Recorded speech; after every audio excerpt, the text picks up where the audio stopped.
office in Paris, and with me we have Michael Grafnetter. So back then, we internally at Paris started working on some replication APIs, AD replication APIs, and I stumbled upon his name and started digging. It's funny. It turned out that I used to be a PFE with Microsoft. He is PFE with Microsoft. We have a lot of things in common we have been working on, and well, it was kind of a good match. And when we started looking at the topics for the conference, I wanted to talk about passwords because I was internally working on password hashes, and Michael has been doing a lot of work on passwords, so it just made a lot of sense. So Michael is PFE with Microsoft for identity and security. He is also the author of BS Internals PowerShell module. Yes, that's the guy. Okay. So he has done a lot of work writing code against AD.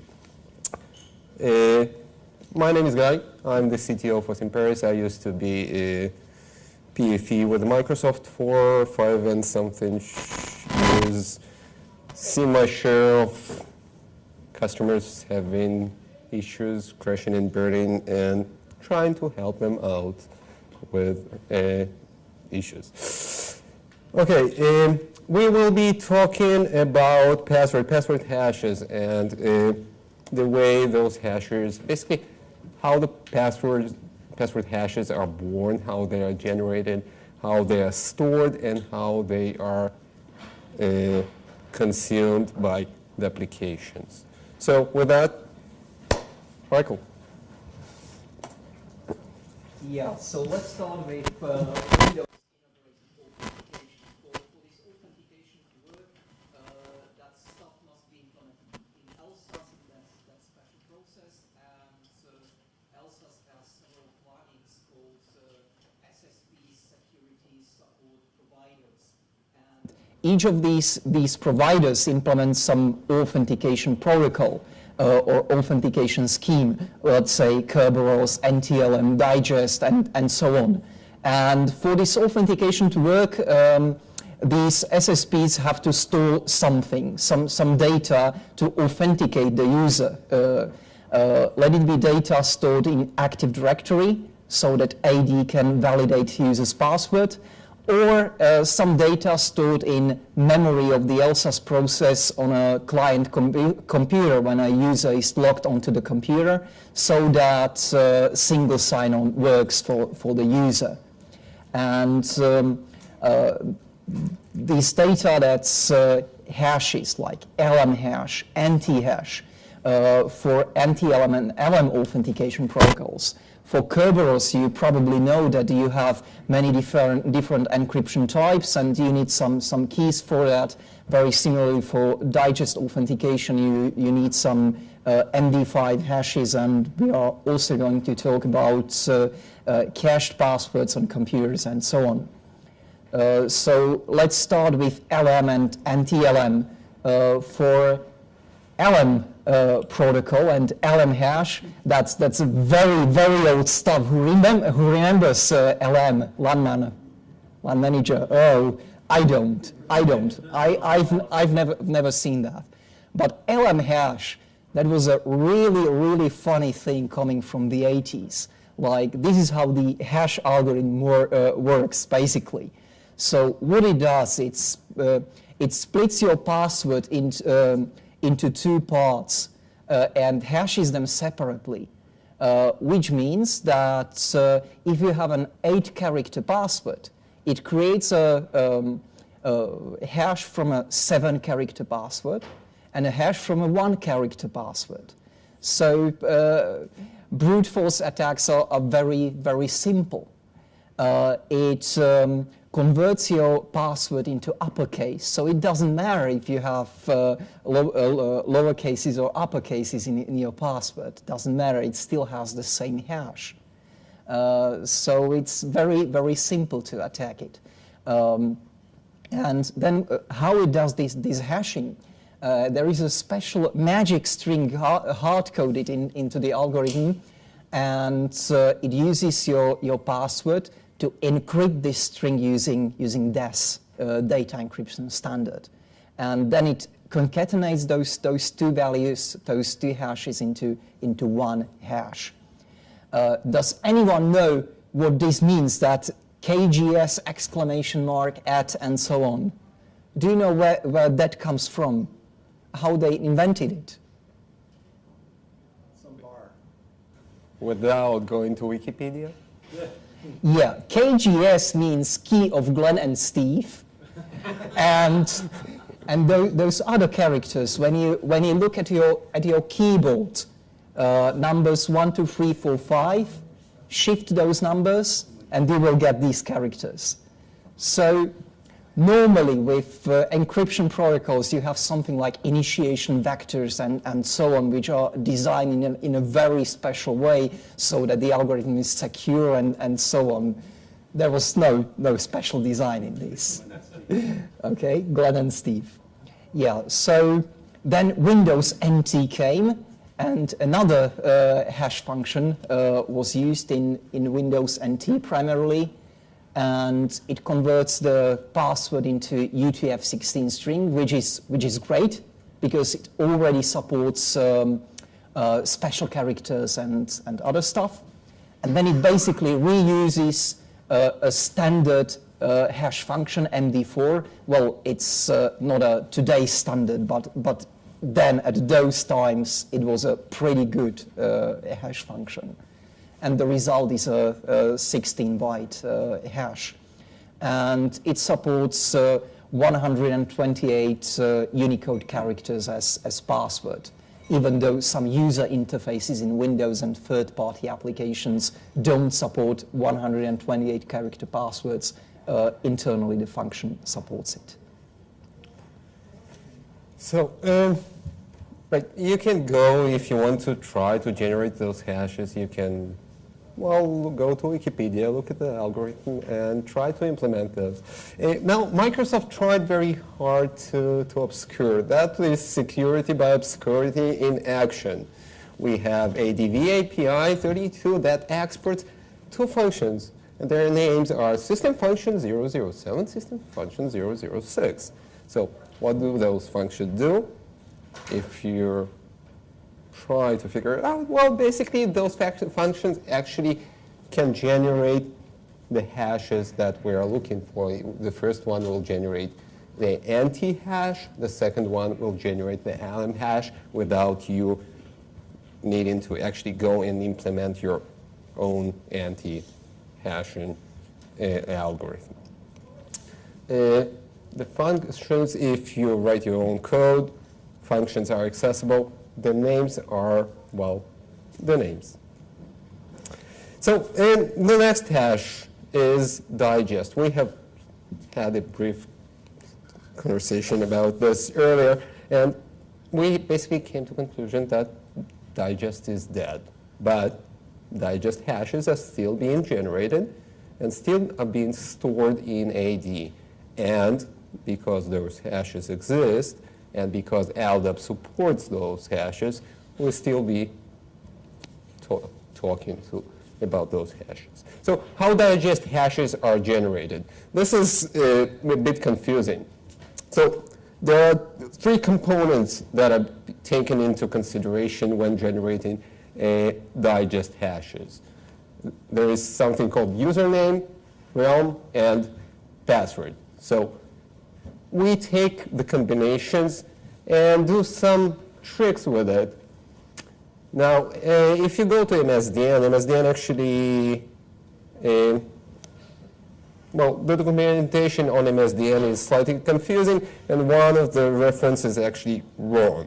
So if you want to really know what is going on behind the scenes, no, I'm not expecting you to remember this, but what happens behind the scenes, there are 29 hashes that are being generated. Each hash takes username, realm, and password, and does MD5. In this case, that's some account name, BIOS name, and password. then it takes lowercase some account name, lowercase NetBIOS name, password, and so on. There are multiple variations. There is a variation with some account name, UPN, there is a variation with NetBIOS domain name, basically flat name, NetBIOS domain name, / username, etc., etc., etc. Bottom line, there are 29 hashes that are being generated and eventually stored in your AD.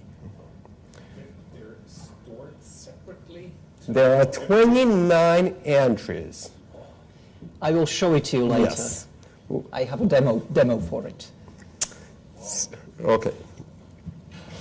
And there is no, well, at least I'm not aware of an option to disable generation of those hashes. They're still being stored. So if there is an application that wants to use digest against LDAP, it probably would succeed. Next one. Can you maybe comment on why it's all those iterations, or is that like sort of Well, it's the protocol originally was designed for HTTP. So basically in HTTP you usually provide username and password in some sort. Now you type, you could do lowercase username, uppercase, and those permutations, I would say, my understanding is that they are supposed to cover the most of the use cases. Basically, it will eventually generates a hash. And there is a hash generated on the client side that is being sent to the server. The server it basically takes the hash and just goes over the list of those 29 hashes trying to match, to see whether there is a match with one of those 29 hashes. Efficient? No. Modern? No. Works? Probably. So next one, Kerberos. And Kerberos is more interesting because Kerberos is still there. Kerberos, is not going to go away at least in the near future. We are talking about more than authentication. That kind of, the whole purpose is to get rid of those legacy approach of using hashes and passwords. And with Kerberos, we have multiple encryption types. We have those two DES ciphers, DES CBC CRC, DES CBC MD5. We have RC4 HMOC, basically encryption type that was used until 2008. In Vista / 2008, two new encryption types were introduced, AES 128, AES 256. They became the default. That doesn't mean that RC4 and DES are not being used. That basically means that the client and the server will try to negotiate mutually, basically, the strongest encryption type that they both support, and that is allowed. Right. So where are those encryption types unconfigurable? We have the group policy settings. The network security configure encryption types allowed for Kerberos. Now, DES is supposed to be disabled by default since 2000. Anyone? 8R2, 12 R2, 8? 8R2 or 8? 8? Yeah. Okay, so since starting with the Windows 2008, DES is supposed to be disabled by default. So here's the interesting thing. Suppose, we'll just visit this in a moment. Now, it's configurable in group policy, right? It's configurable on the security principle. we have those use Kerberos DES encryption type for this account. Basically, that means generate only DES keys. We have the account supports Kerberos AES 128, 256. Basically, that will also generate AES keys if you checked this one.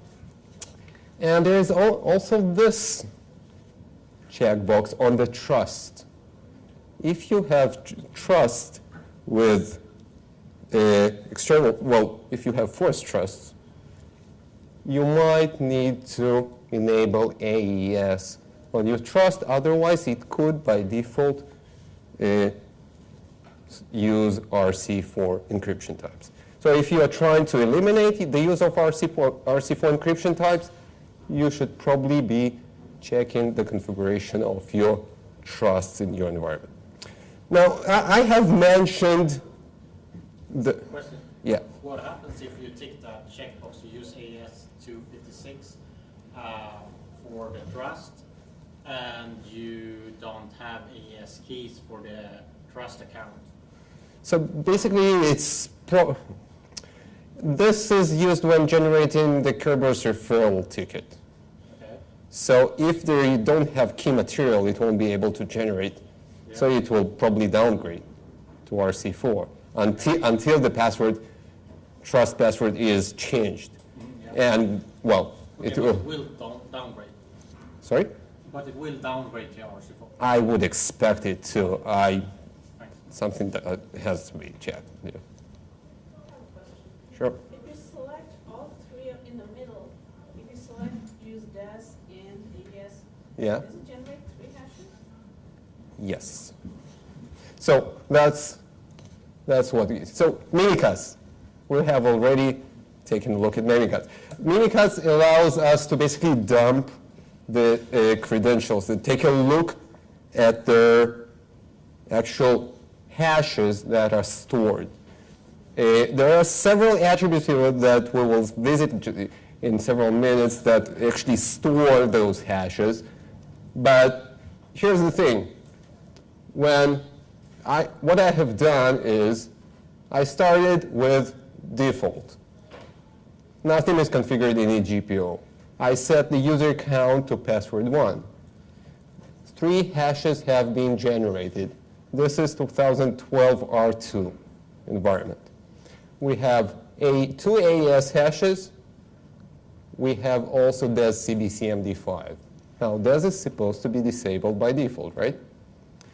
The usage of DES encryption type is disabled. The generation of DES CBCMD5 hashes still exists. So basically, AD is still generating DES CBCMD5 encryption, DES CBCMD5 hashes in the database. Also, we have anti-hashes and LM hashes. Even if you, by the way, even if you disable LM hashes, it will populate the LM hashes with just random information. So, how those hashes are being generated? AES 128 and 256 basically are using a similar algorithm. What they need in order to generate the actual hashes is a salt, something that was missing in anti-hashes and LM hashes. And the salt that is being used is the concatenation of the Kerberos realm and the sum account name. This, then there is also number of iteration and the mode of the AES encryption algorithm. That's just, in this case, it's CTS. Now, the interesting thing is there is a Kerberos realm, right? So what happens if I copy this hash to a different environment? Or if what happens if I rename my domain? Will that hash work? It will. Because the actual salt is also written on the in the internal structure. So KDC will decrypt the structure, with the salt, we'll be able to figure out even if the domain has been renamed. That actually allows the credentials to be ported or migrated to a different domain or forest. So for AES 128 we have, here we go. Let's complicate this. So to simplify this, we have the password. We converted using UTF to UTF-8. We have the password. We take the salt. This is the Kerberos realm plus some account name. Well, Unicode string. We feed those password and the salt to the PBKDF2, password-based key derivation function 2. It will use HMAC SHA-1. It will do 4,096 iterations. It will basically end up with generating something called base key, 16 bytes of key material. After that, it takes a constant, Kerberos, the string, the actual string, Kerberos, right? It does enfold. Basically, enfold tells it, okay, just expand this to 16 bytes. There is a certain algorithm that is being used there, but bottom line, it generates a constant. And then this constant is being encrypted using this base key, right? We using AES CBC CTS. This is the actual hash that is being stored in your database. Sounds easy? Let's get it slightly more interesting. So that was AES 128, right? This is 256. The first intuition would be, okay, let's just do longer keys, right? No. We still do enfold, Kerberos, 16 bytes. Now 16 bytes is 128. It will generate 128 bits, right? So we get this base key from the previous algorithm, right? We feed it into AES with Kerberos. This is key 1. This is the actual result for AES 128, right? Now what we do, we just do another round. We take that key, we feed it into AES algorithm using base key and key. We get the second key.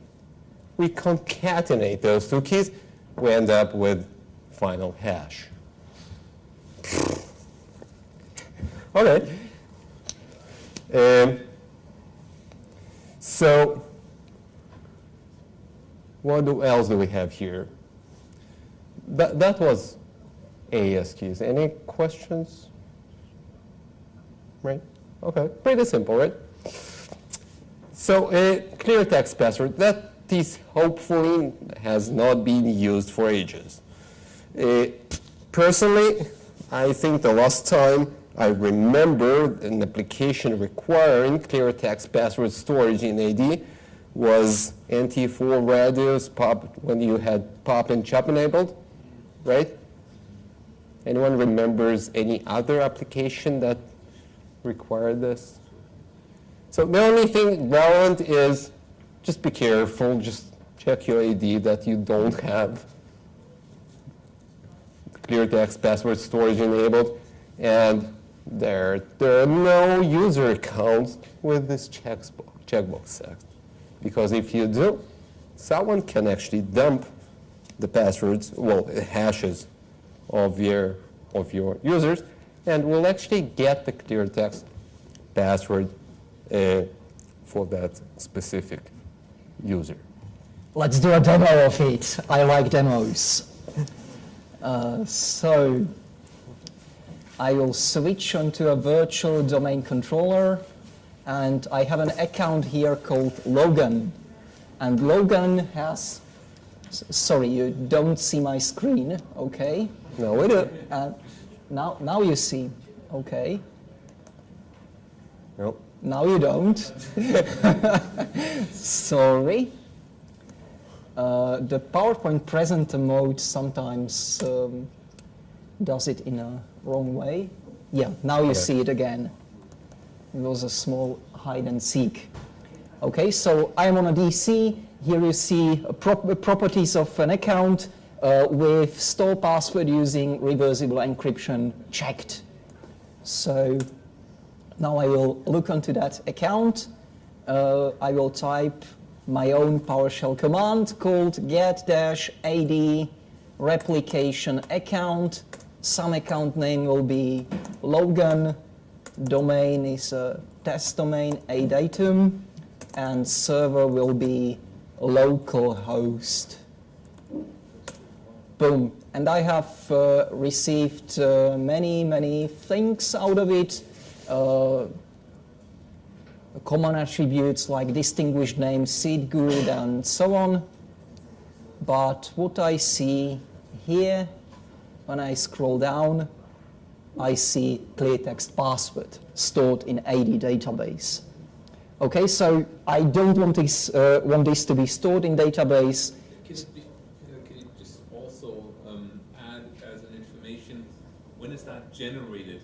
Is that at the time of a password change of the user, or when somebody, let's picture an attack or rogue administrator setting the configuration AD on the users, not policy-wise, but on the user objects to store password? I think it would only generate it at the next password. That is a very good question. When is this thing generated? When is it populated into the DB?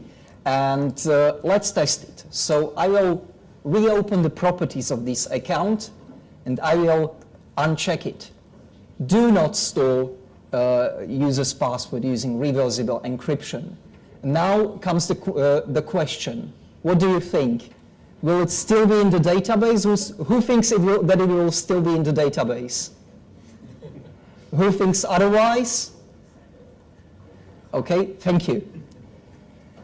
So let's rerun the command. Boom. And the clear text password is still here. So, and let me just finish this this demo. When I want to clear the value, I have to change or reset the account's password. I will reset it. Boom, reset it. Rerun the command again.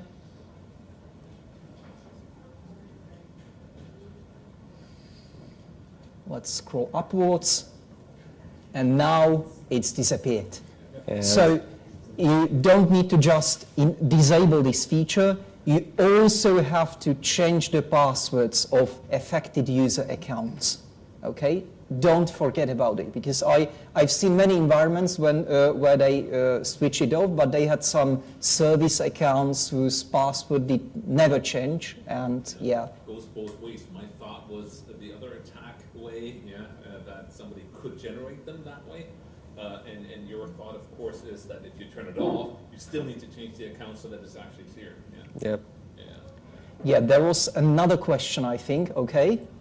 Which attribute are you pulling to pull all these values? Oh, that's an excellent question. It's the supplement. Which attribute is it stored in? It is stored in supplemental credentials attribute, and we will talk about this attribute later, okay? It's on the agenda, this attribute. Any other questions? Can you show your command again? Sorry? Can you show that command again? Can I show that command? Yeah. This command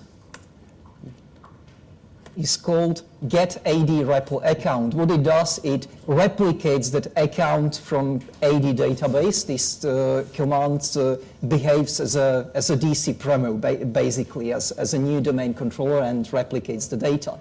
It's the same thing Mimikatz does using the DC sync attack. But I prefer using my command. Why do I prefer it? I have several reasons. First, it's mine, so I know exactly what it does. Second, it was implemented sooner than the Mimikatz functionality, just 2 weeks sooner. But the Benjamin Delpy, the Mimikatz guidance, sent me an email to congratulate me into being faster than he was.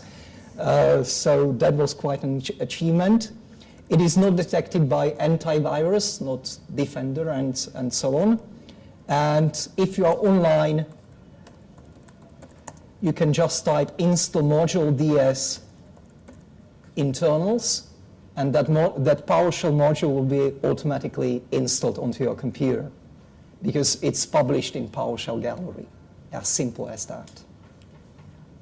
Now, behind the scenes, the module is just using replication APIs. Basically, it calls into get and see changes, passing arguments and kind of behaving as a new domain controller that is currently doing DC promo. So it replicates in the account, and with the replication APIs, you basically get also the actual secrets, the secret attributes.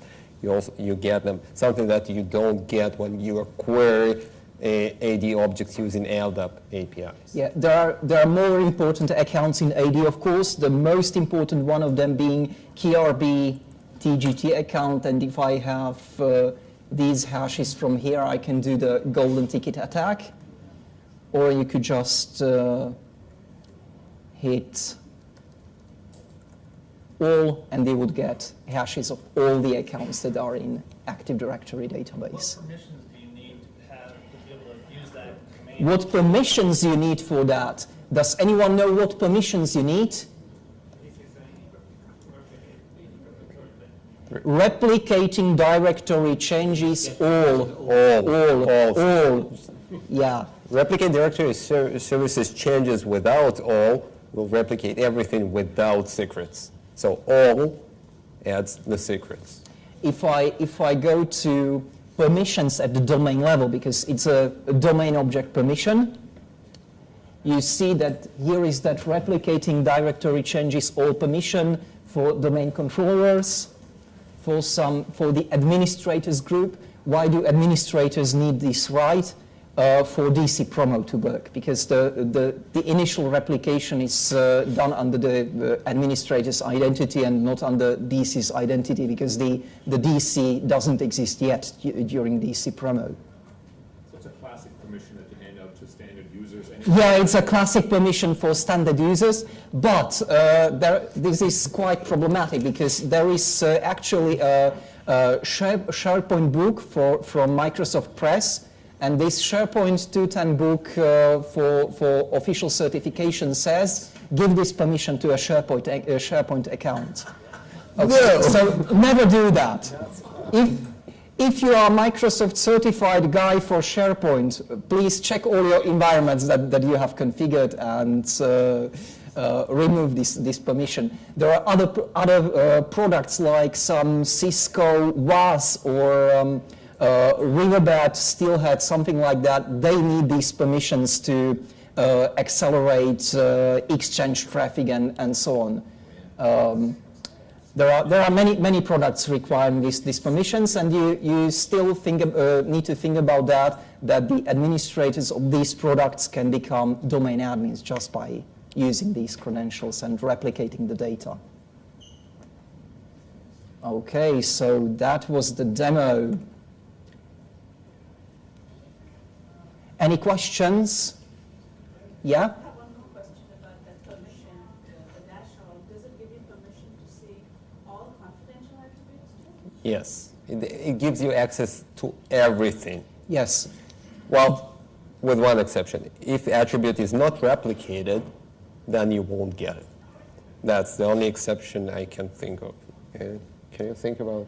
No, I don't know of any other exception, but the replicated attributes that are those you are interested in, mostly. So, yeah, it gives you read permissions onto everything. It basically bypasses the level of security that Yep. confidential attributes have. Yeah. Because it's at the database level. Yeah. Because the confidential attribute has to be replicated. Yeah, it still has to be. Right, so basically, I'm behaving just as another domain controller. I'm replicating. I am ignoring all the ACLs. I have been identified as domain controller that is allowed to replicate everything. Just bring it on, give it to me. All bets are off. And that's Okay. why read-only domain controllers also don't have that permission. Correct. Yeah. Let's move on because we still have some more interesting stuff to go. So cached credentials. You know that when you have notebooks joined to Active Directory domain and those notebooks are outside of the corporate network, they don't have DC connectivity, you can still log on to those computers, onto those notebooks, because they have cached credentials, cached passwords. And the default configuration for clients is to store 10 last logons. For servers, it's even 25. And if you had an Active Directory security auditor at your company, he has probably told you, disable this functionality for desktop computers and disable it for the servers to increase security. Is that true? Has someone told you this? So let's look at the security. Who thinks there is no problem in storing these cached passwords on the computers? Who thinks there is a problem, that it is not secure? Okay, let's look at the algorithm, and it differs. It differs between operating systems. So what XP did, it calculated the NT hash, the MD4 hash of a user's password. Then it concatenated it with user's login name, and it hashed it again using MD4, and the resulting value was stored in the registry as a password verifier. So, can you use this hash to do pass the hash attack against another computer when you retrieve this value from the registry? Can that be used for pass the hash attacks? No, it can't, because you need the original MD4 hash, and you cannot use MD4 of MD4. Is it prone to rainbow table attacks, such a hash? Yes. Who thinks it is prone to rainbow tables? I beg to differ, because you have this login here, which salts the passwords or salts the hash. So you cannot use a rainbow table attack. That's why it is there. But still, you can do a very effective brute force attack against this on a graphics card, because, yeah, MD4 is weak, and 2 times MD4 is still very weak. A little bit stronger than a plain MD4, but still weak. Okay, so this has been changed since Windows Vista. And what Windows Vista does, it calculates the original value from Windows XP, the MS hash, and then it applies PBKDF2, password-based key derivation functions, onto it with more than 10,000 iterations of HMAC SHA1, and the resulting value is stored in registry. And this is super safe. Okay, you cannot use an efficient brute force attack against this value. You could still use dictionary attack. You can check it against millions of passwords, and you can guess the user's password. But you cannot check it against billions or hundreds, thousands of billions of passwords of all the 8 or 9, 10 character passwords. Okay? So this is quite safe, very safe. if you don't have simple passwords like hello world or password 123, then they won't guess the password. Okay, so I don't think I don't see a security problem in this. That's my personal opinion. Okay, let's continue. Who uses Azure AD Connect?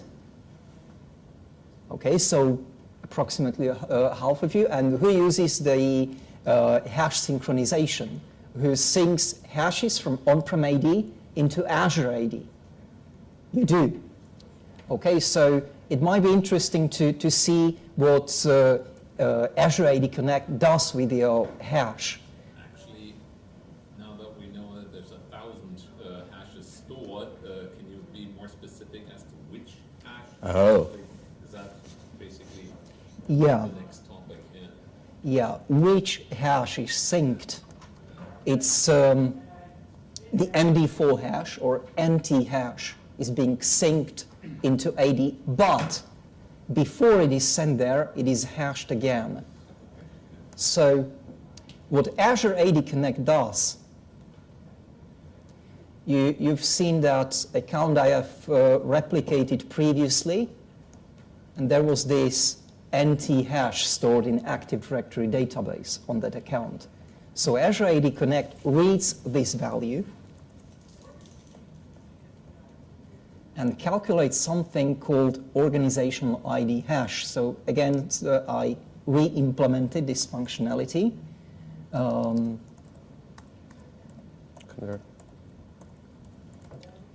Convert to dash org ID hash. And the anti-hash will be this one. And this is the resulting value that will get sent into Azure AD. What it means, this is a randomly generated salt, which is used to salt that MD4 hash.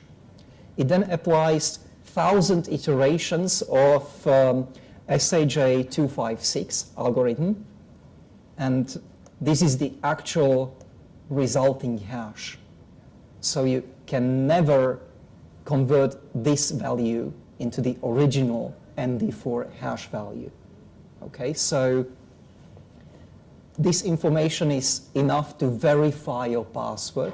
When you enter clear text password into the Azure AD login form, it will calculate that hash and compare the value, the resulting value, but it cannot be used to calculate your original password or password hash, so you cannot do a pass the hash attack using this value.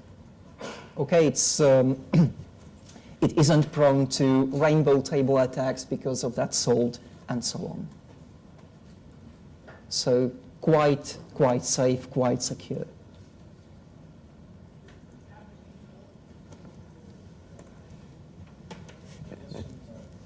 Okay, so let's take a look how those different hashes are stored in the actual Active Directory database.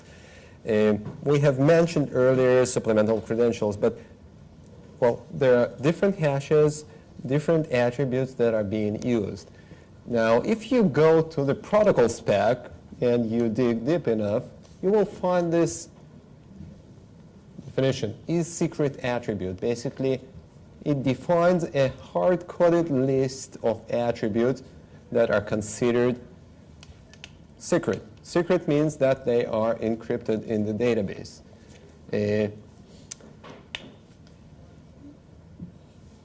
Those attributes actually store different, well, most of them store different authentication related material. Let's take a closer look. So we have DBCS PWD, which actually stores the LM hash. We have Unicode PWD, which stores the anti-hash. Now, you might remember that Unicode PWD attribute is kind of write-only. If you use LD files or try to use LDAP to modify that, attribute and you provide a clear text password, the AD will happily accept that password and will set the user, well, basically will set the user password based on that attribute. But behind the scenes, what is actually stored is the anti-hash of the user. Well, LMPWD history and TPW history basically reflect the history of the previous two passwords. Those are arrays that store the hashes, the previous hashes of the users. Supplemental credentials. Supplemental credentials is special. It's interesting. It's actually a container. It's a container that hosts multiple key types. So it has Kerberos keys, it has digest hashes, and it will also contain the plain text, the clear text password. So if you remember, we were looking at the clear text. So basically, only when the supplemental credentials attribute is being changed, the clear text password will be, well, altered. Well, trust incoming, trust incoming, outgoing, those attributes store the trust authentication information. Basically, trust passwords are stored there. There are other 4 attributes. So initial auth incoming, initial auth outgoing are not in use. Now, those 2, I have not been able to identify whether they are being in use. My understanding is that those 2 are not in use. If you are aware of anything, I will be more than happy to know. The documentation states that, sorry? I don't know. So documentation states that they are application specific. There is nothing, we Simperis have synced a lot of DITs as part of our solution. We have never encountered yet populated prior value or current value attribute. If you're aware of something, please let us know. And Which class? Is that the user class? I think it can be on any, I think it's somewhere in the base classes. Top? I don't know. No, not top. I'd have to look into the schema. Right. Now, last one, interesting one, pack list. Pack list is interesting. It's a non-replicated attribute. Now, pack list is special. This is the key to the kingdom. What happens behind the scenes is that the whole data, all the secret attributes are encrypted using something called PAK, password encryption key. The actual password encryption key is stored in an encrypted form on an attribute called pack list. Basically, pack list is a list, an array of packs that can be used there. And when you encrypt an attribute, you could specify which encryption key is being used. Usually, in most of the environments, you will encounter the pack list will contain only one key. But there are some cases when a new pack can be generated. So we have the key, the pack, that is encrypted in the database. How can we read it? When the domain controller boots, it will take something called boot key, syskey, and use it to access the pack list. It will read the pack list structure. It will decrypt it using the boot key. It will extract from there the pack, the password encryption key. The actual password encryption key from that point on is used to decrypt those secret attributes. So, pack is encrypted using boot key. The encryption algorithm differs based on the operating system. For anything below 2016, that's RC4. Starting with 2016 bits, that is AES. Now again, okay. Yes? Yeah, there is actually one other type available, and that's without sound, and that was used until MT4 beta 2. Yeah. Sorry. Who uses NT4 beta 2? But okay, thank you for noting that. NT4 beta 2. Yeah, no, actually, NT5 pre-RC2. Okay, that was. Now that makes sense. I don't remember having DITs in NT4, but Yeah. okay. And now again, okay, we have this spec. We need to decrypt the secret attributes, right? Again, based on the type of the operating system, that will be either RC4 or AES. Okay, we have access to this blob, right? NT hash and LM hash are encrypted again using this. So let's see. Sorry. So what happens is we have the clear text hash, right? We need to store it in AD. The hash is being encrypted using user read. Then RC4 or AES is being applied with PEC as an encryption key. There is a random salt being generated and applied. And this is what is actually being stored in your AD. Bottom line, physical access to the main controller means that you can read the boot key / sys key. That means that you can read the PEC. That means that you can decrypt those hashes. That equals, you can get clear text hashes. Yeah, so let's look at that supplemental credentials attributes to answer one of those previous questions. So if I go back again and replicate that Logan account, you see all the things, all the packages, all the password packages which are stored in supplemental credentials attribute.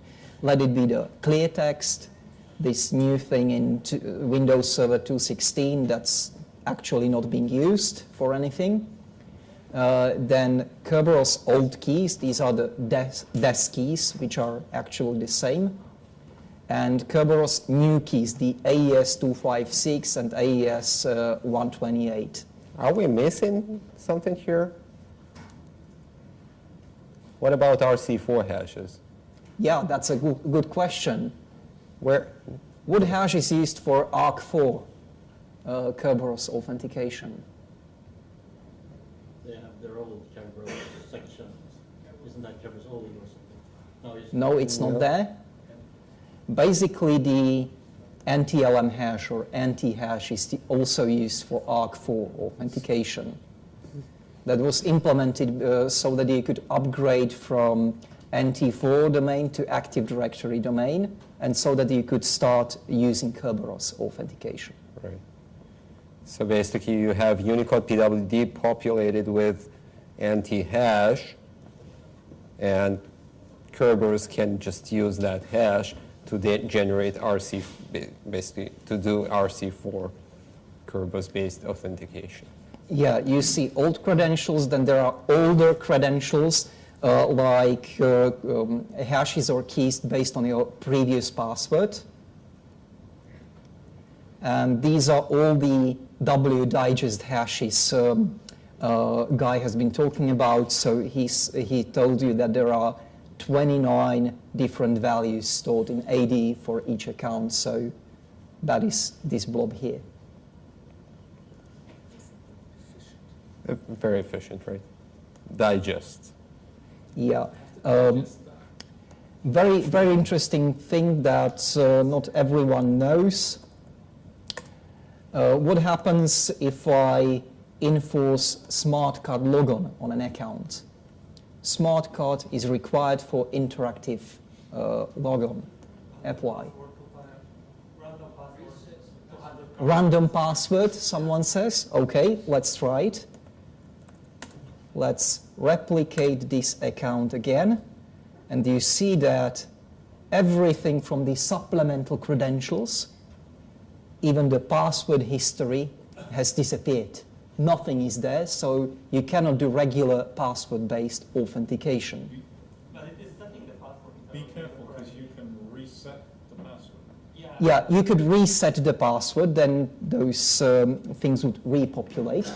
But by default, you only see the NTLM hash, because that's sent over the wire through the PK-init protocol, so that you can use NTLM authentication even if you use smart card authentication. So yeah, this is randomly generated or based on a random password, but it's there. And then that's also an interesting capability. Basically, you've wiped all the hashes by enabling smart card off immediately, Yeah. and taking that out doesn't make the hashes reappear, yeah, obviously. So that's an interesting attack scenario. For a rogue administrator, as an example. Probably.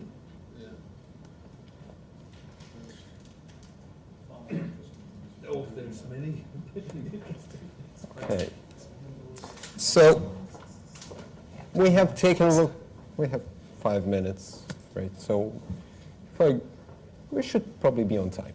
But okay, so password change reset, it's an interesting event in the lifetime of the password.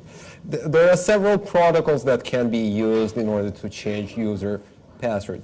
We can use LDAP. When you do LDAP password change, basically you need to specify the current password and the new password. Basically, you are combining a delete and add operation. You need to for delete, you need to specify the current clear text password, and you need to provide a new password for the add. If you are doing password reset, the actual operation is replace. That's LDAP. You obviously need to do that over a secure channel. It has to be TLS protected, yada, yada, yada. If you want to use RPC APIs, you would probably do net user change password. API that accepts the current password and new password. It will do an RPC call to the domain controller and will do a password change. There is also net user set info. This one will actually do a password reset using RPC. And another option, something that is the default, starting with Windows Vista when you do alt control delete and you try to change your password. This is the default, and the operating system tries to do password change using the Kerberos protocol. Basically what happens behind the scenes is that, well, we have the user TGT. We request a TGS for a special SPN, kadmin/change PW, if we want to change the password at Kerberos real, or kadmin/set PW if we want to set the user password. We get the TGS. We use that TGS with a special call. There is a special request, Kerberos request that is being generated, krb-priv, that basically we take the TGS, pack it into this request, send this request, and we end up with actual password change or reset. Another interesting one is this API. Now, this API is special because it doesn't accept the clear text password. It actually accepts the encrypted anti-OWF password. So we can take the anti-hash, remember the pass-the hash? So basically you can take the hash. This is the actual hash that is being used by passive hash attacks. And we could tell AD, just store this anti-hash on the user account. Basically, that actually allows us to copy hashes from one user to another, or copy hashes from one domain to another domain. It will actually write the anti-hash of the user. It will also, as part of the call, and Michael will show you. It will clear the supplemental credentials. It will write the anti-hash. Basically, you end up with AES being disabled for that specific account because there are no AES key material. Only RC4 can be used. So what I am going to show you now is copying password hash from one user account to another user account. So I have previously replicated the NTLM hash from account Logan, and I am now running set_sum account password hash, which is again from my PowerShell module. The sum account name, the target account will be Lara from domain adatum. Server will be localhost. And the most important info here will be the NTLM hash. And now Lara has the same password as user Logan, even though I don't know their passwords. There is one more thing you can do with this. If you generated a hash, an NTLM hash for this user account,